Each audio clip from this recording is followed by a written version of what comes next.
O te kapa ake hira, Te Iti Kahurangi no Waikato me tā rātou Waiata Tira te Aroha o te Atua.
E whai ake nei ko te whakaeke a Te Iti Kahurangi.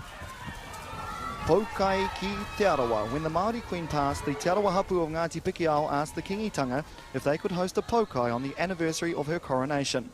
The Whakaeke is a joyful celebration and acknowledgement of the significance of this gesture.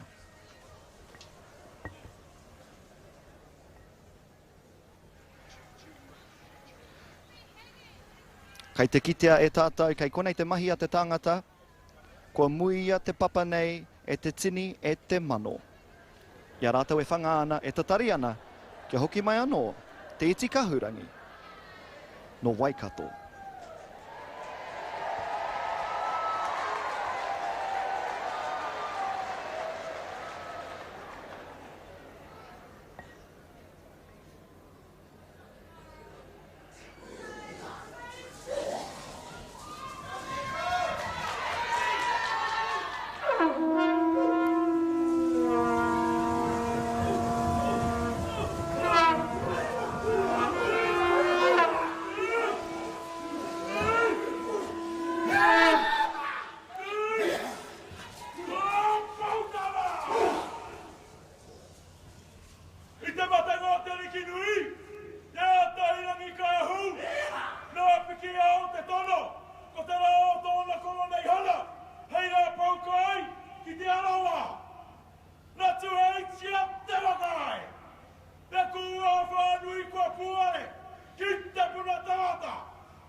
Kia huri tātou nāne ki te Moteatea te pātere a Raureti Te Huia. Composed by Raureti Te Huia, who during the time of Te Koroki was charged with compiling the whakapapa of all waka to the kingitanga.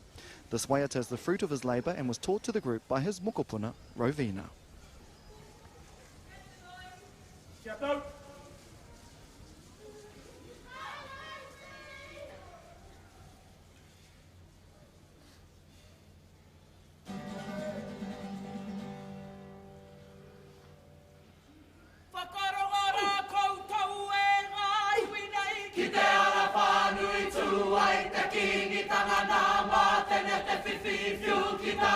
Kia whiti kau ka whiwa kei roto whanganui ko pehi tūroa ka he ki reira ka whiwa kei taupo ko te heuheu ka he ki reira ka whiwa ki te taira whiti ko te kania taki rau ka he ki reira ka whiwa kei rotorua ko te amohau ka he ki reira ka whiwa kei roto waika toko pōta tau te kingi tuatai he manai he ke mai noru mai a tainui ko te wakatena o hoturoa I waere atuai ki te parirau o te kara ko te wakatena o a titirau he ana nane a mapuna ki te rangi o ho mai rangi paunui whakaoti rangi ka moe ki a hoturoa ka puta hotu o pe ka moe ki a hinei hi ko hotu a whio ka moe ki a tapurangi ko hotu matapu ka moe ki a hine raku ko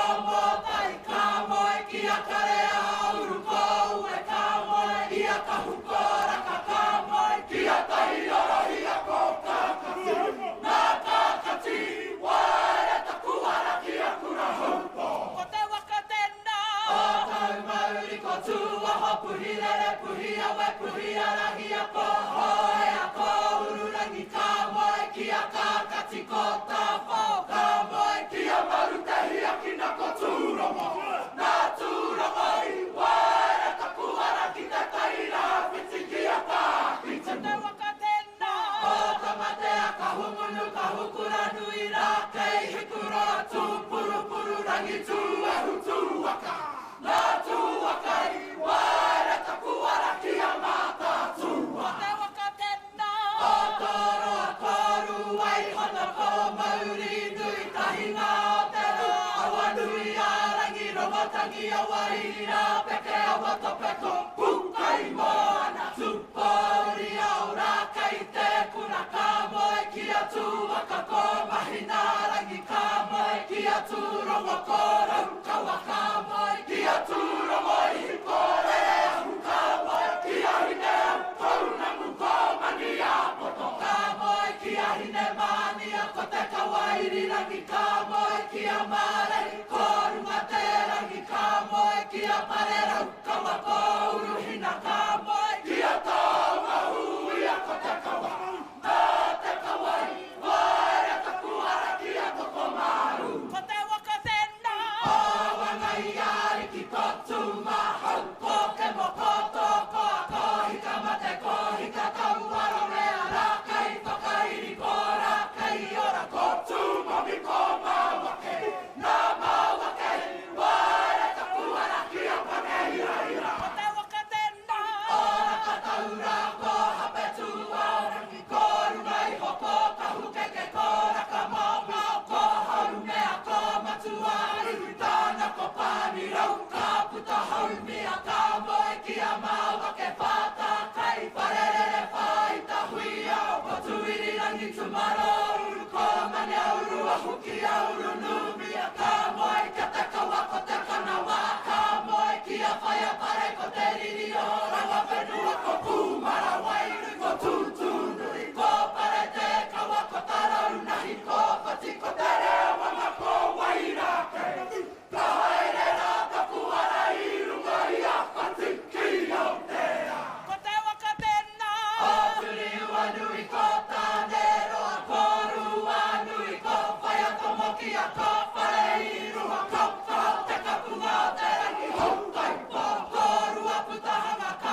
Kia huri tātou inaene ki te Waiata-a-ringa. This action song is dedicated to the memory of Timoti Te Heuheu of Tuwharetoa, who passed away last year. Timoti Te Heuheu, tērā tongariro ka huake, mehe mai mai aroha ki a koe,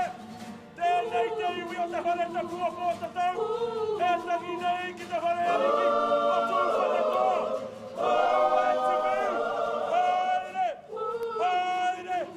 Haere Atua!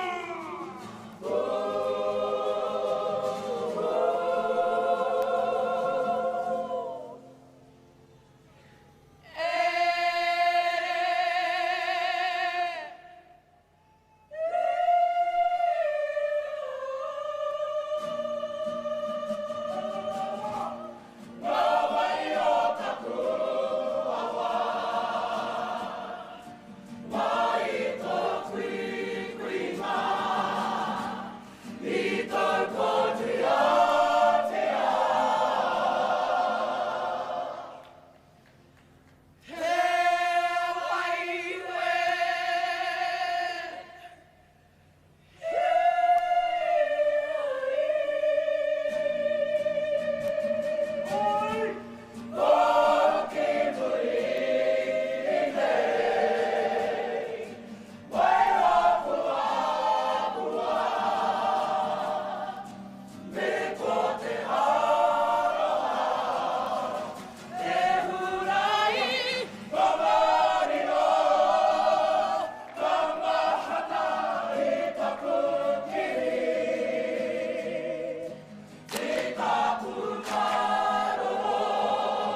Kia huri tātou ina nei ki te poi, Poi Tukituki o Ruaumoko. This poi is about the Māori Atua responsible for natural disasters.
The Whakawātea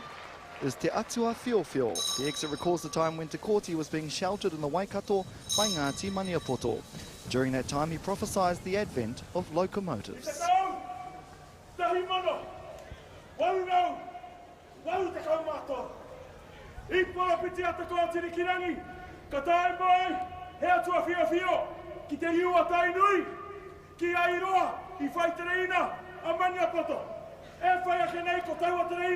Ko taua pura piti, marunga te reina mātou, hoki atua ki te kāi. Iti Kahurangi!